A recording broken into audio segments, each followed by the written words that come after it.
जय श्री राम। आप सभी का जीवन मंगलमय हो। आप सभी महान भावों का वंदन, अभिनंदन एवं स्वागत है। अगर आप स्वस्थ रहना चाहते हैं, परम सुख को प्राप्त करना चाहते हैं, परम शांति को प्राप्त करना चाहते हैं, जिन जीवन को सफल करना चाहते हैं, तो आपको ये वीडियो पूरा देखना चाहिए। ऐसे लोगों को ये वीडियो पूरा देखना चाहिए, देखना आवश्यक है। और जो देखने के उपरांत आप इससे सहमत हैं तो subscribe, like, share, follow, comment करें। और लोगों को मुझे भी अनुभव हो, अनुमान हो कि आप कितने लोग धर्म के रक्षा के लिए तत्पर और तैयार हैं। डॉक्टर को भगवान का रूप कहा जाता है, न्यायाधिकारी को भगवान का स्वरूप माना जाता है। जो सुंदर व्यवस्था देने वाले हैं, राजनेता हैं या धर्मात्मा हैं, उन्हें भगवान का रूप माना जाता है। अब प्रश्न ये है, क्या हमारे डॉक्टर भगवान के स्वरूप को जानते हैं?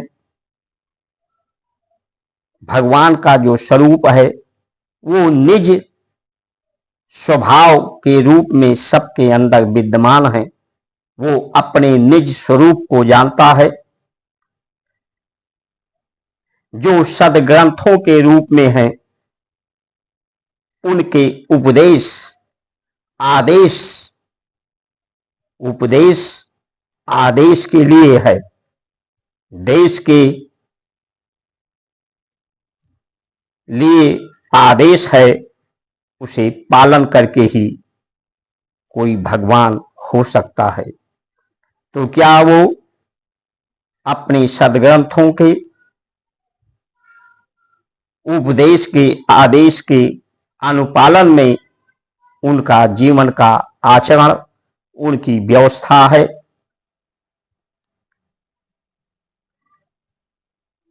क्या वो मरीज से पूछते हैं कि तुम बीमार क्यों हुए? क्योंकि बीमार ना हिंदू रहना चाहता है, ना मुसलमान रहना चाहता है, ना क्रिश्चियन रहना चाहता है। संसार में कोई जीव जंतु बीमार नहीं रहना चाहता। उसका स्वभाव ही बीमार ग्रस्त होना नहीं है। तो उस डॉक्टर को पूछना चाहिए कि तुम्हारी बीमारी का कारण तुम्हारा आहार ठीक नहीं है। विकारग्रस्त आहार से तुम्हारा विचार दूषित है, विचारों में दोष है, तुम्हारे कार्यों में, कर्मों में दोष है, इसलिए तुम बीमारग्रस्त हो। इसकी परिचर्चा करके बीमारियों को, बीमारग्रस्तता से बचाया जा सकता है। दवा से किसी को उसकी बीमारी ठीक हमेशा के लिए नहीं की जा सकती। उसके दर्द को दबाया जा सकता है, ठीक नहीं किया जा सकता है। उसी तरह से न्यायाधीश हैं। न्यायाधीश के पास जो सिविल मुकदमे हैं, सिविल न्यायालय हैं, उनमें राजस्व विभाग की आख्या जाती है। आख्या के आधार पर वो न्याय करते हैं। तो क्या जो आख्या देने वाले लोग हैं, वो संसार की व्यवस्था, समाज की व्यवस्था में उनकी क्या भूमिका जिम्मेदारी है, उन न्यायाधीशों को पूछना चाहिए। अन्याय होने का क्यों इंतजार करते हैं कि अन्याय हो जाए तब हम उस पर जांच आयोग बैठाएं, उसकी विवेचना करें, उसकी आख्या प्रस्तुत करें, लोगों को न्यायाधिकारी न्याय के प्रति सजगता, लोगों के आहार, सद्व्यवहार, सद आहार, सुपाच्य आहार,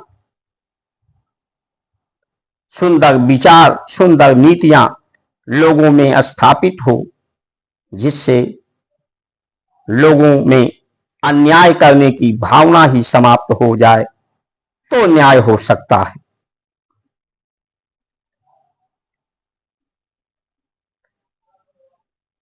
आहार जो हम लेते हैं, आहरण करते हैं धरती तत्व से, धरती तत्व हमारी धरती सुंदर हो जाए, धरती में क्षमता बढ़ जाए, धरती की क्षमता, धरती की सुंदरता, धरती की शांति, धरती से जो उत्पत्ति होती है, जब धरती में ही उसका विलय होता है, उसके प्रयोग होने के बाद जो मल मूत्र मनुष्य के प्रयोग होने के बाद संसार में जो अवशेष हैं, जब उसमें धरती तत्व का उत्पत्ति उत्पादन, धरती तत्व में जब विलय हो, तभी धरती शुद्ध और शांति और उसकी क्षमता बढ़ती है।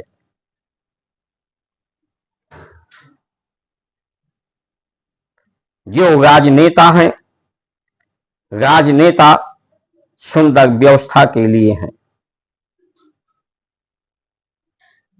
नियंत्रण करने के लिए है,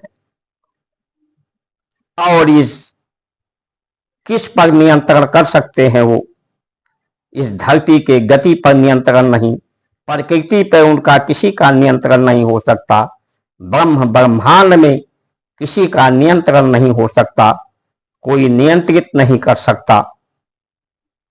नियंत्रण स्वयं ये जो संसार है, संसार को जानने, समझने, अभिव्यक्ति का माध्यम इंद्रियां हैं।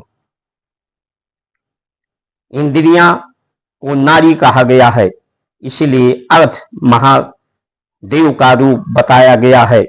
ये आधा शरीर नारी का है, आधा पुरुष का है। ये इंद्रियां नारी हैं और जो प्राण चेतना है वो पुरुष तत्व है, परम तत्व है। जब अपने इन नारियों को पर नियंत्रण,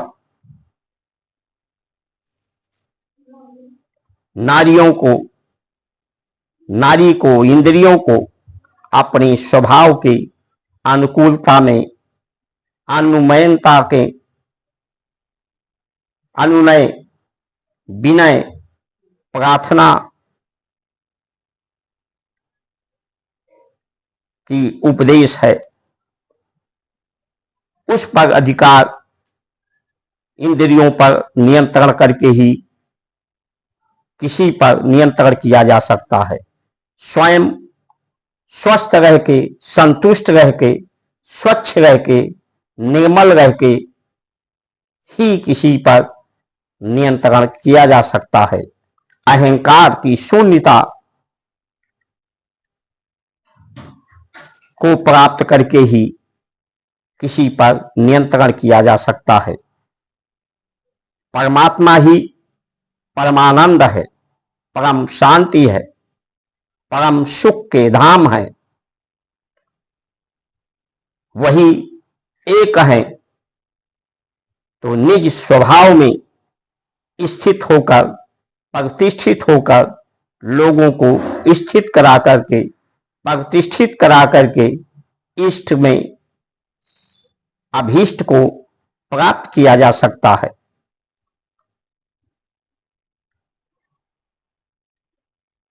सभी जाति, धर्म, पंथ, देश के लोग स्वस्थ रहना चाहते हैं, सुख को प्राप्त करना चाहते हैं,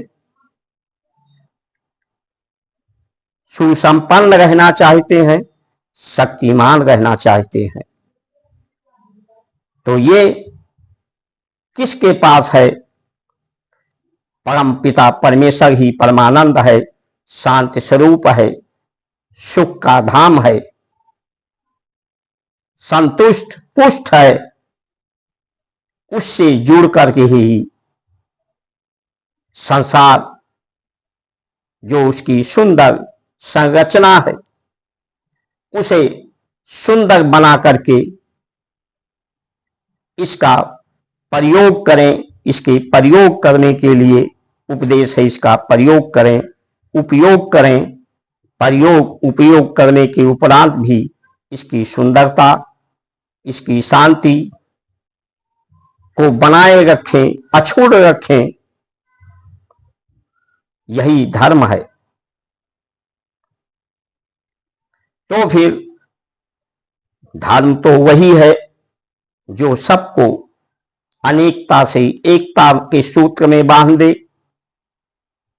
सबको स्वस्थ रखे, सबको संतुष्ट कर पाए, जिससे सब संतुष्ट हो, जिससे सबको परम शांति प्राप्त हो। जिस धर्म से जुड़कर सकल मनोरथ पूर्ण हो, वही धर्म हो सकता है। धर्म सत्य है, सनातन है। 2 अरब बरस की इसकी भारत की संस्कार संस्कृति में इसका प्रमाण है। इसका अनुमान है, इसका धर्म का अनुभव है। लेकिन आज धर्मात्मा उस सद्ग्रंथ के उपदेश से अपने इंद्रियों को अधीन नहीं कर पाता, उस आदेश का स्वयं अनुपालन नहीं कर पा रहा है, अनुशासित नहीं कर पा रहा है। उसके आदेश की प्रेरणा से देश, समाज, परिवार नहीं चल रहा है। उसके आदेश का पालन करने की विवशता नहीं है। सिर्फ उपदेश रहता है, उसका आदेश का अनुपालन नहीं होता, तो धर्म एक प्रदर्शन, आडंबर बन जाता है। आज वही परिस्थिति है। संसार में 15% लोग पूरे विश्व में, भारत में जो अहंकार में डूबे हैं, जो पेट के भूख से परेशान नहीं है, जो वासना के भूख से भी परेशान नहीं है, वो सम्मान की भूख से तड़प रहे हैं, आतुर हैं, सम्मान को प्राप्त करने के लिए आतुर हैं, व्याकुल हैं। वो संसार में उनका स्वरूप विभक्त हो गया है, विकराल स्वरूप उनका हो गया है। वही हाथ गरीब जनता का है, असहाय, संशय में डूबे, शोक में डूबे, दुख में डूबे हुए जनता का हाथ। और हथियार ऐसे 15% लोगों का है। उस हथियार को चलाने का उपाय भी उन्हीं 15% लोगों का है, जो अपराध और अपराधी को पैदा कर रहे हैं, जो बीमार और बीमारी को पैदा कर रहे हैं, जो अन्याय और अन्यायकारी व्यवस्था को पैदा कर रहे हैं, जो समाज को बांट रहे हैं।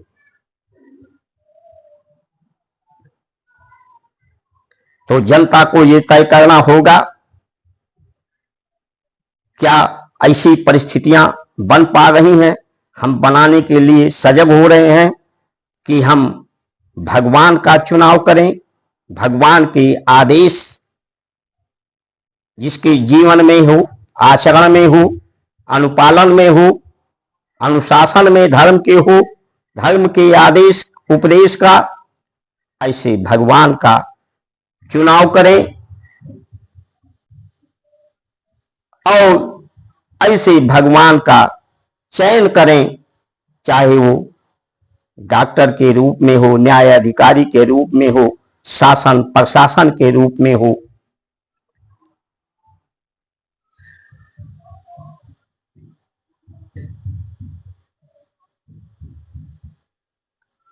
धर्म जो ये 15% लोग हैं, इनकी ना तो कोई धर्म है, कहने को तो कुछ अपने को हिंदू बताते हैं, कुछ मुसलमान बताते हैं, कुछ क्रिश्चियन बताते हैं, या कुछ और जो अन्यंत्र धर्म है, जाति है, उसके अपने आप को उससे संबंधित करते हैं।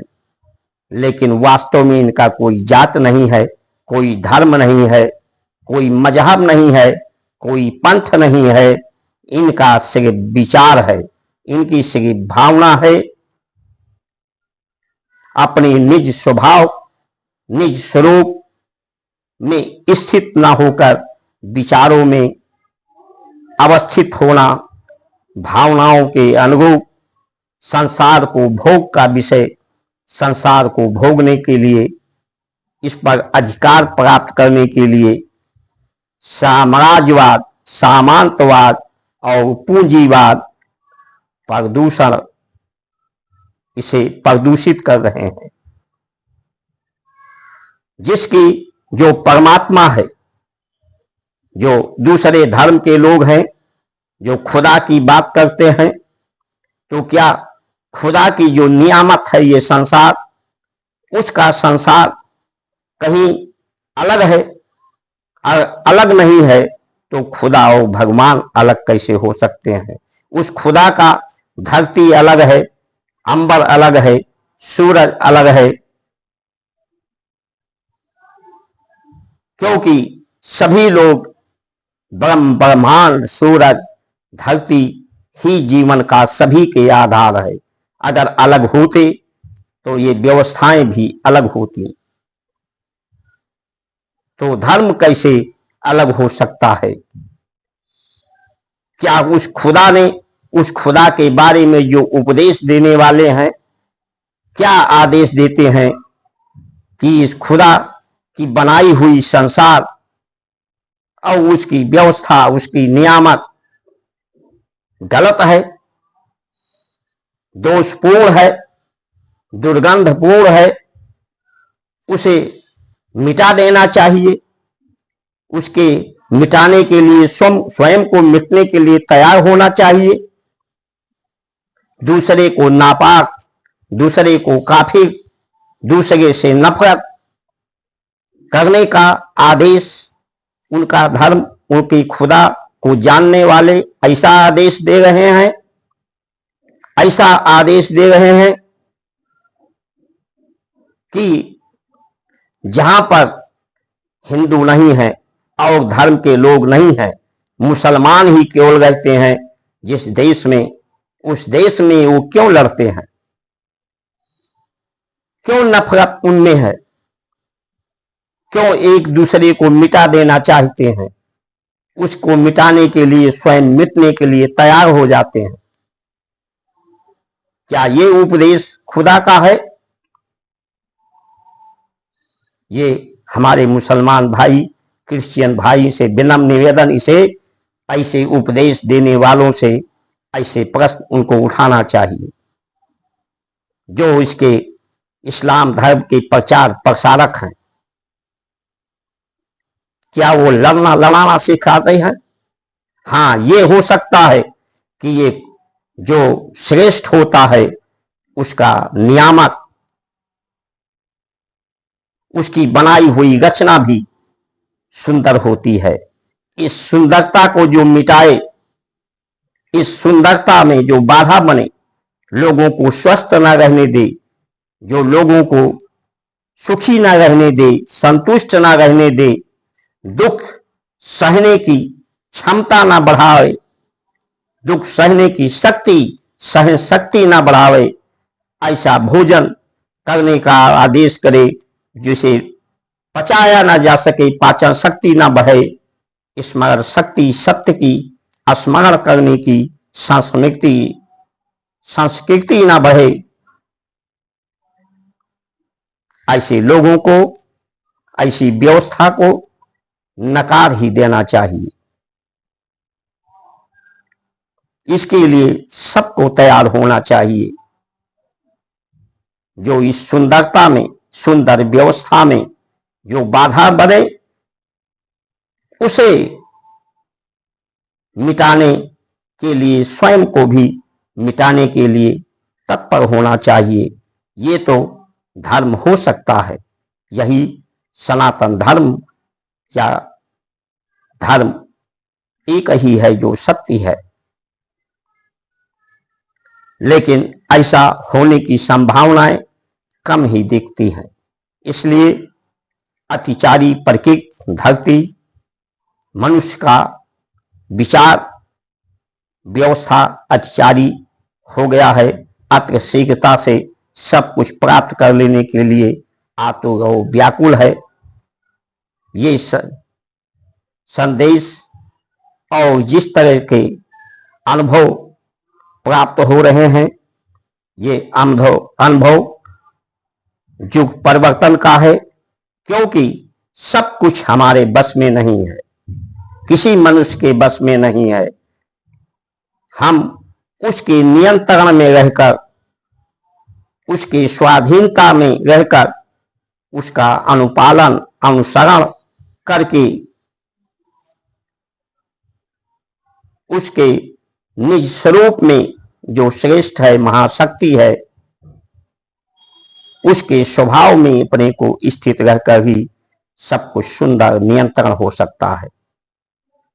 इसलिए आज वो व्यवस्था हो पाना एक असंभव सा प्रतीत होता है।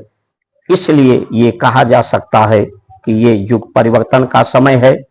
कि जब युग परिवर्तन होता है तो व्यवस्थाओं में परिवर्तन होता है,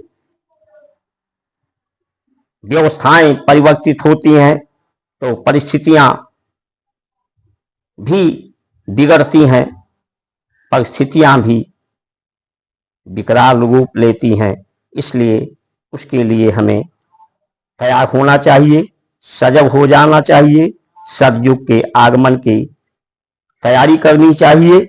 उसके अनुसार हमारी जीवनचर्या होनी चाहिए।